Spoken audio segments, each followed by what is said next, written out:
Everyone. Welcome to the On the Go Post Show with your Go Morning team. I'm Danielle Wiggins with Jasmine Monroe, Maureen Kyle, Holly Strano, and Dave Chudowski.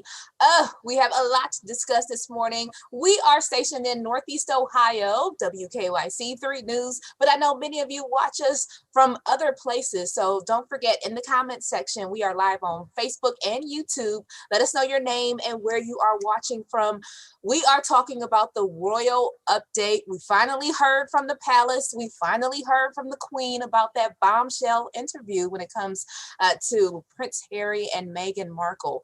We'll talk about that. And hey, we have some celebrating to do here in Northeast Ohio because of Cleveland State. We'll get to that as well. But Holly, we are also celebrating this morning. Beautiful temperatures.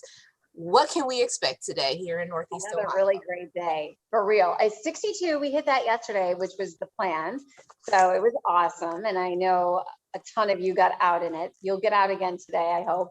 67. So the record is 72. We're not going to be too far from that. We are seeing some sunshine this morning. If you're with us right now live, if you're watching later today, it's going to be more of a increasing overcast sky, but mild, and will stay dry all day. The one thing you'll notice today too is that it's going to get breezy and breezier. Right now winds are about 5 to 15.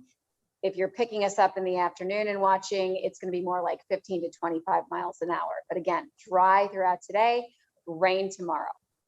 So rain tomorrow. And Holly, I was talking to you just before here, but it's in the afternoon, right?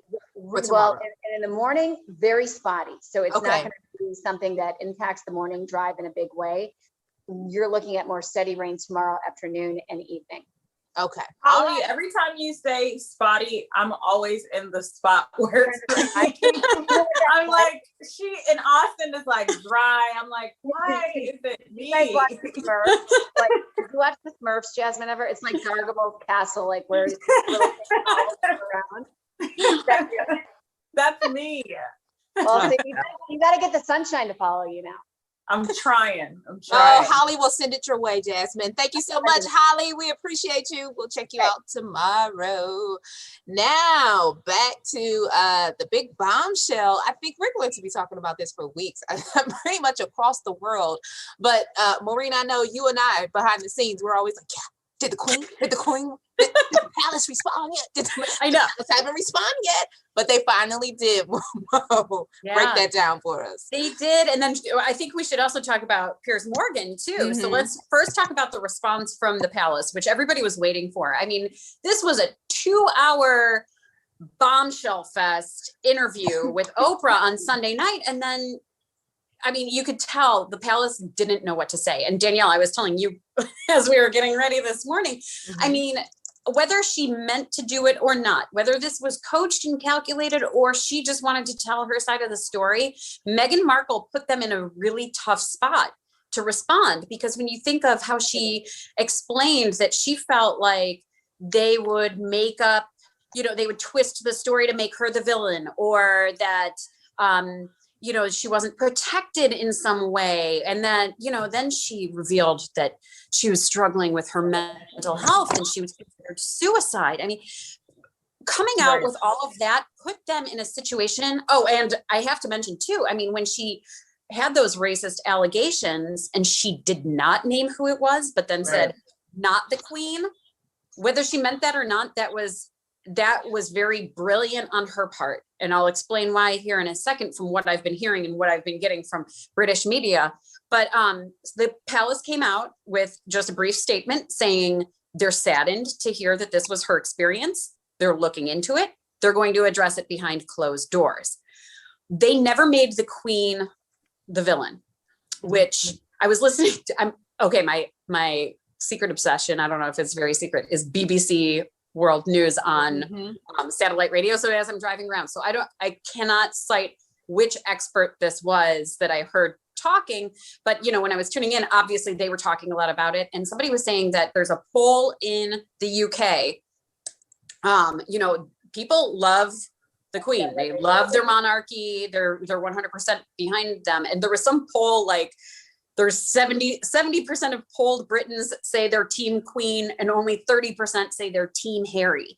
So that gives you an idea of the mindset there. Like I said, I didn't catch who the expert was, but this was on the BBC World News Report. But see, Mo, here's the thing though, but when, just to not to interrupt you there, no, but that's with the Queen. But what's going to happen once it passes on to Prince Charles? Yeah, that's going to be different. I mean, Meghan Markle left that ... It wasn't the Queen. It wasn't Philip either. Mm-hmm. So now you're looking at, okay, well, who was it within the family or the firm or whoever it was? So, I mean, the Queen's coming out and saying, I'm going to address this behind closed doors. She didn't show her hand, but she is wise. I mean, she has been through crisis modes for decades.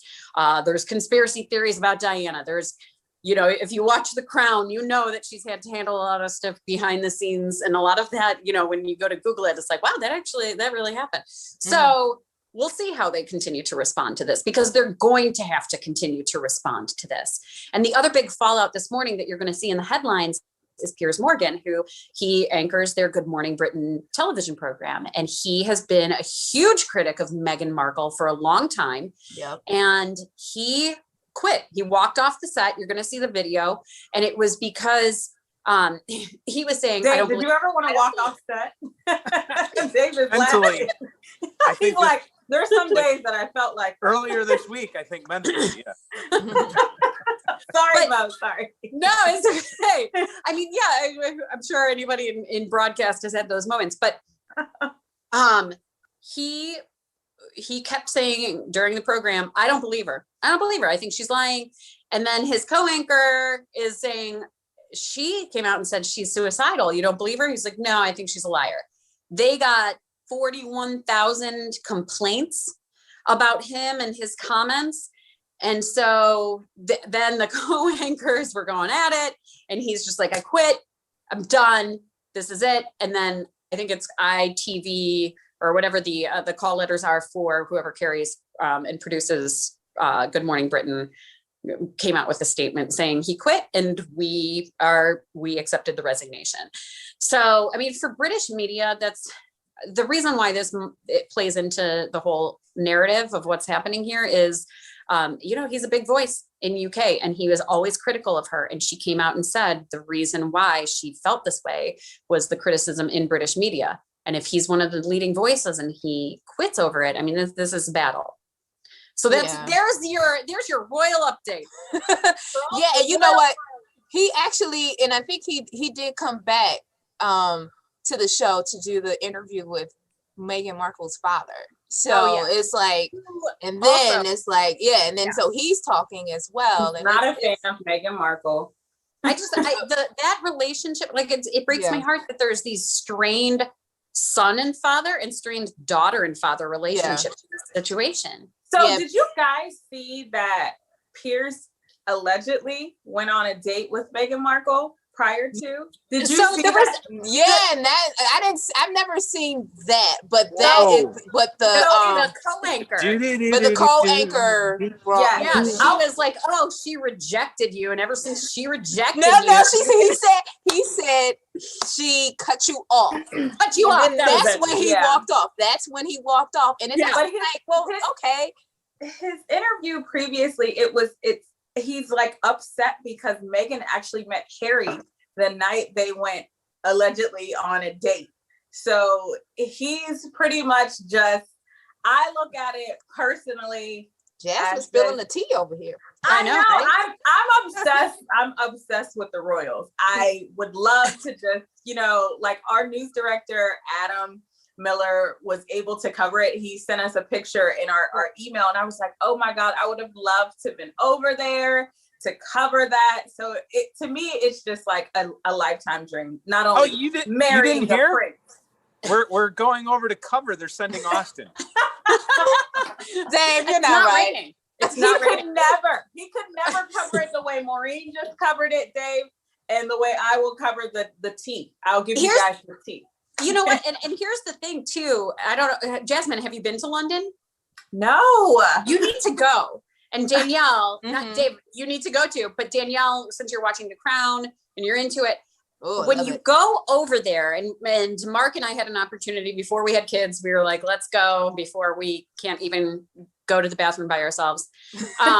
We went to London, and when you go through the history, like the Tower of London, and you see the crown jewels, you get a sense of the monarchy. I know they get a lot of criticism for like, oh, they don't have any power. Let's get rid of the monarchy. I mean, I don't know if this is deep rooted, and you get such a sense of why they are such figureheads over there. And this isn't just celebrities. This is like, this is a whole nother status. It's not what they were saying the difference. I mean, they were comparing, this was before all of this, they were comparing Beyonce to Megan, and they're like, there's no comparison. She's royalty, and that's fame, that's two different things. And it's like, just watching the Oprah interview, to me, I just felt, I honestly just didn't like how Piers talked about suicide. It is so real. It to just denounce that. That to me, it was just, I mean, you can have your opinion, however, but when you say, I think she's lying, I think she's a liar, and constantly keep saying that when people are watching your news, contemplating suicide, which there is a suicide prevention hotline. I always like to mention that whenever we do talk about suicide. But I mean, to me, that's disheartening. If it's seriously over the fact that you guys you went on a date and you kind of still hurt over that, I think that's tacky. And the way he was just drilling into her, like as a co-anchor, I commend that his co-anchor for standing up, not just so much for Megan, but just for, the entire conversation, like enough, like we get it. You don't like her, enough. Yeah. To be fair to Piers, though, he did come back the next day and said, mental struggles, suicide is very serious. And, he did clear that up with that. So he wasn't, he basically had to clean himself up. He wasn't thinking straight. He should keep his mouth shut. The ladies that took over this conversation, poor Dave. But we got like 30 seconds left or before they have to Dave, the Cavs, not the Cavs. Not the Cavs. Cleveland State. Cinderella story. Because there's so much to talk about with the Royals, but we got our little Cinderella story, as Mo said. That's right. The comments in. We just got so much to say this All right, Gabe, that's your time. Thank you for watching. All right. Go ahead, Dave. 30 seconds before the record start telling you all to come. From Prince and Royals to Cinderella, right? So basically, bottom line is, I'll keep it quick. Cleveland State, big winner last night, 80-69 over Oakland in the Horizon League championship game. So the Vikings win the tournament. That means an automatic bid to the NCAA tournament for just the third time in their program's history. Unbelievable. 1986, I remember it well, when they defeated Indiana and even got another win onto the Sweet 16. I think they're the first 14 seed to ever make it to the Sweet 16. 1986. It was incredible. I remember walking around my Walkman and listening to it and all the talk radio. And then in 2009, they went again to the NCAA tournament. Quick story on that real quick. So my wife and I was in the sports department at that time. We were engaged and we planned our wedding for March. By the way, my anniversary is March 14th here on Sunday. Ooh, happy anniversary. Yeah. So real quick, we planned it around a time where there wasn't a ton going on. Well, Cleveland State ends up going to the tournament. I mean, I couldn't believe it because they'd only gone one time in 86. It just wasn't something you plan for. You don't plan for the Vikings to go to the NCAA tournament, just the third time. So this year will be the third. They have a lot of success in the tournament, winning in the opening round both times. Last thing I'm going to say, Dennis Gates, what a turnaround story. Two-time MAC Horizon Coach of the Year now, took the job in 2019. He turned around a program that lost 21 or more games 5 straight years. Congrats to him. Good luck to the Vikings. We'll be talking more about it as the week and next week goes on. Yeah, we'll continue to do that, Dave. Mo, I'll let you go because I know you. They're gonna we gotta go record. But bye. We love chatting with you. But Jasmine, I do want to let you hear all of the comments coming in. A lot of people, they are still saying Megan. Cynthia says she thinks may be a little toxic. Oh. And then we have another a comment as well. Lori saying she ruined his life. Now I'm not sure. I'm assuming that's Megan. So Lori, just let me know if you're assuming and his would be Harry. But I'm seeing a number of you on here too.